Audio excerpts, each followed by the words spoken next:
You ask Tiger to solve. This deals with linear equations with one unknown. The final result is x equals 19. Let's solve it step by step. Group all x terms on the left side of the equation. Add 8x to both sides. Group like terms. Simplify the arithmetic. Group like terms.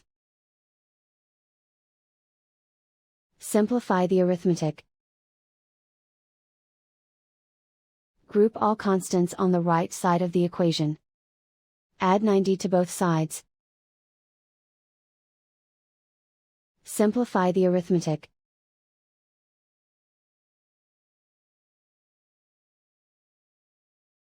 Isolate the x. Divide both sides by 13. Simplify the fraction. Find the greatest common factor of the numerator and denominator. Factor out and cancel the greatest common factor. And so the final result is x equals 19.